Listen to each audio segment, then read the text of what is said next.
Beaucoup d'entre nous se poseront ces questions à un moment de leur vie. D'où venons-nous? Et où irons-nous après cette vie? Est-ce que la vie sur Terre est le résultat de l'agglomération hasardeuse de matière inerte? Ou bien a-t-elle été conçue par un créateur intelligent? Ces deux visions ont été vigoureusement débattues parmi la communauté scientifique et nous vous proposons de les exposer brièvement. Bien que tous les fondateurs des sciences modernes soutenaient la théorie de la création telle que Newton, Galilée et von Linné, force est d'admettre que la théorie de l'évolution est une vision populaire de nos jours. La théorie de l'évolution est habituellement présentée comme une découverte scientifique décrite principalement par Charles Darwin dans son ouvrage « L'origine des espèces », publié en 1859. Il n'en est pas ainsi. Déjà dans l'Antiquité grecque, certains philosophes influents postulaient que les formes de vie se transformaient naturellement en d'autres formes de vie plus évoluées. Anaximandre de Milet, qui vécut 600 ans avant Jésus-Christ, est le premier philosophe à avoir consigné ses pensées par écrit. Il estimait que de l'eau et de la terre réchauffée étaient sortis soit des poissons, soit des animaux tout à fait semblables aux poissons. C'est au sein de ces animaux qu'ont été formés les hommes. Le philosophe Lucrèce, qui vécut au 1er siècle avant Jésus-Christ, affirme au sujet des atomes. Il est arrivé qu'après avoir erré durant des siècles, tenté union et mouvement à l'infini, ils, les atomes, ont abouti enfin aux soudaines formations massives d'où tirèrent leur origine ces grands aspects de la vie: la terre, la mer, le ciel, les espèces animales. Jean-Baptiste Lamarck fut le premier à tenter de traduire en termes scientifiques la philosophie de l'évolution. Il affirma ceci: « Tout ce qui a été acquis, tracé ou changé dans l'organisation des individus pendant le cours de leur vie est conservé par la génération et transmis aux nouveaux individus qui proviennent de ceux qui ont éprouvé ces changements. » Selon cette théorie de Lamarck, si une girafe s'étire le cou pour atteindre une nourriture de plus en plus en hauteur, ses descendants seront dotés d'un cou plus long. Cette théorie a été prouvée comme étant totalement fausse. L'histoire démontre donc que l'évolution a pris naissance en tant qu'idéologie. Il ne s'agit pas d'une découverte scientifique. Darwin et Lamarck, comme bien d'autres, se sont efforcés de trouver des appuis scientifiques à une idée préconçue. C'est en 1831 que Darwin embarque à bord du Beagle qui navigue vers les îles Galapagos. Durant cette expédition, Darwin étudie les différentes espèces de pinsons qui vivent sur ces îles. Il prend des notes peu rigoureuses. De nombreuses années après son retour, il analysera ces données et remarquera que la forme du bec de chaque espèce semble adaptée à la nourriture disponible dans l'environnement de chaque espèce de pinson. Darwin conclura, 20 années après son expédition, que les espèces les mieux adaptées aux conditions de l'environnement ont plus de facilité à se nourrir et à se reproduire, et publiera le tout dans son ouvrage « L'origine des espèces ». Ainsi est né le concept de sélection naturelle. Ce concept n'apporte pourtant aucune réponse sur l'apparition du cerveau, des nageoires, des yeux ou même du bec des pinsons, ce que l'évolution prétend pourtant expliquer. Marcel Paul Schutzenberger, docteur en médecine, généticien et mathématicien, résume ainsi la sélection naturelle.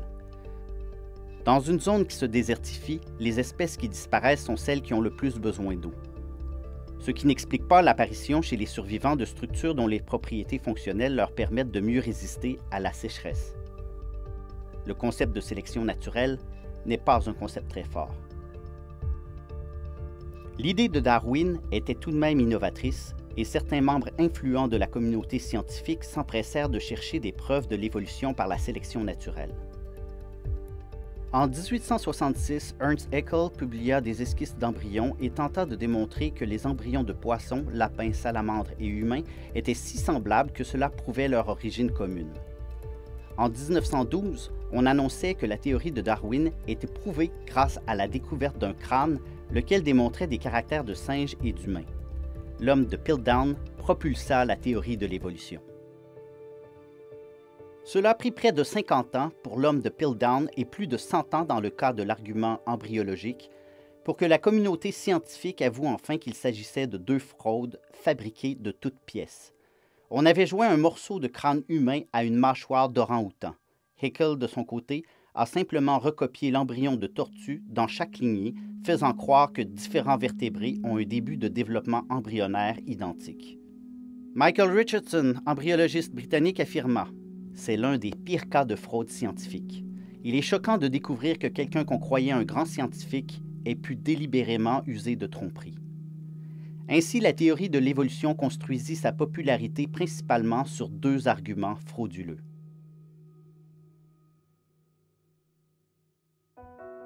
La théorie créationniste. Cette théorie explique l'origine de la vie et des espèces par l'acte d'un Dieu créateur. En effet, la matière inerte laissée à elle-même ne s'organise pas pour permettre l'apparition de systèmes complexes tels que les êtres vivants. Comme pour un avion, chaque pièce du système prend son origine dans un plan intelligent, conçu et pensé. L'assemblage des pièces doit également être prévu et coordonné. Le Dr Schutzenberger affirma « La cellule est bien plus complexe qu'un Boeing 747. » De nombreuses études scientifiques confirment maintenant le niveau extrême de complexité que requièrent les opérations normales de la cellule afin de permettre la vie. En 2016 furent publiés les résultats de 20 années de recherche sur le sujet. L'un des auteurs de l'étude affirme dans la revue Science « Nous avons démontré à quel point la vie est complexe, même dans l'organisme le plus simple. » En effet, l'étude a démontré que même les cellules vivantes les moins complexes, c'est-à-dire les bactéries, requièrent un minimum de 476 gènes précis dans leur ADN pour que la vie soit possible. L'ADN constitue en quelque sorte le livre d'instructions pour opérer une cellule. Le gène, lui, représente une séquence précise de cet ADN affichant le code de construction d'une partie précise de la cellule. Les conclusions de cette étude ont des conséquences désastreuses pour la théorie de l'évolution qui suppose que des formes de vie très simples auraient émergé de la matière inerte. Bien que ces formes de vie très simples n'aient jamais été observées, il est maintenant exclu qu'elles aient même pu exister. Prenons un exemple concret, le flagelle de la bactérie. Cette structure se trouve à la surface des bactéries et lui permet de se déplacer efficacement. La revue Current Biology décrit ainsi le moteur moléculaire qui active le flagelle. Un moteur rotatif réversible qui propulse des hélices à vitesse variable, des générateurs de force, des rotors, des arbres de transmission, des bagues et des joints universels. Un système d'une sensibilité prodigieuse. La revue Nature affirme au sujet du flagelle bactérien « Ceux-ci sont des fonctions biologiques dans leur forme la plus simplifiée et déjà, il y a 60 différents types de composants dans ce petit moteur. Pour être fonctionnel, ce moteur a besoin de toutes ces composantes et elles doivent être fabriquées et assemblées simultanément dans la bactérie. En conséquence, nous devons conclure que les 60 gènes qui contiennent les instructions pour la fabrication des différentes parties du flagelle et du moteur doivent être apparus en même temps. Ce constat est compatible avec la théorie de la création qui prévoit l'apparition simultanée des différentes parties qui composent les organismes vivants. À l'inverse, l'évolution prévoit l'apparition lente et graduelle dans le temps des gènes qui composent les vivants. Cette explication est en contradiction avec la science car chacun des gènes du flagelle, pris isolément, ne produit rien d'utile pour la bactérie. Le monde microscopique est d'une infinie complexité, mais le monde qui nous est facilement observable regorge d'autant de merveilles qui sont sans aucun doute l'œuvre d'un créateur. Les phasmes en sont un exemple frappant. Le nom phasme vient du grec phasma, qui signifie apparition ou fantôme. En effet, le camouflage des insectes phasmes est exceptionnel et trompe leurs prédateurs, dont les oiseaux, rongeurs et autres insectes. La forme du corps des phasmes imite parfaitement des éléments de leur environnement, tels une brindille, une feuille morte, une écorce. La ressemblance est spectaculaire. Non seulement la forme et la couleur de l'objet imité sont parfaitement répliquées, mais certaines particularités sont aussi présentes sur le corps de l'insecte, telles les nervures, les cicatrices ou encore les taches de rouille d'une feuille, ceci étant l'expression des gènes de leur ADN. Rien n'est laissé au hasard. Près de 3000 espèces différentes de phasmes ont été répertoriées et aucune d'entre elles ne semble inachevée, comme s'ils étaient en plein développement évolutif d'une carapace de camouflage. Les morphologies de camouflage sont plutôt parfaitement et exceptionnellement complétées, comme l'œuvre d'un créateur. Il existe des dizaines de milliers d'espèces de papillons sur Terre, chacune affichant des motifs et couleurs d'ailes différents. Cet insecte exceptionnel se nourrit de nectar. a une capacité visuelle bien supérieure à l'être humain et peut parcourir 80 km par jour. Le papillon a toutefois débuté son existence en tant que chenille, ayant une vision quasiment nulle, se nourrissant uniquement de feuilles et n'ayant pas la capacité de se reproduire. Que s'est-il passé pour qu'un changement morphologique aussi spectaculaire se produise? Le processus débutera lorsqu'un papillon femelle déposera des milliers d'œufs à la surface des feuilles d'une plante. Dès sa naissance, la chenille commencera à dévorer sans cesse les feuilles de la plante et atteindra 3000 fois son poids initial. Elle entrera ensuite dans un état de chrysalide, communément appelé le cocon. Cette étape est extrêmement complexe en elle-même, et les scientifiques n'ont pu que récemment découvrir comment la métamorphose s'opère. À l'intérieur du cocon, les tissus et organes de la chenille seront décomposés et les matériaux résiduels seront utilisés pour construire entre autres les ailes, les antennes, les pattes du papillon, mais aussi le système digestif, car le papillon se nourrit presque exclusivement de nectar. Tout ce qui compose le papillon sera totalement différent des organes originaux de la chenille. Pourtant, il s'agit du même organisme et du même ADN. Ce processus d'une précision ahurissante constitue une des plus grandes merveilles de la nature. Ceci est l'œuvre d'un grand architecte.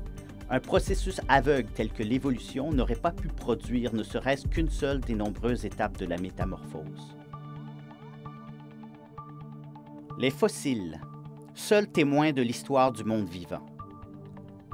Leur témoignage est si important dans le débat des origines que dès la publication de la théorie de Darwin, plusieurs scientifiques influents se sont lancés dans la recherche de fossiles qui démontreraient la transition entre le singe et l'homme, mais aussi entre les poissons et les animaux terrestres, entre les mammifères terrestres et les mammifères aquatiques.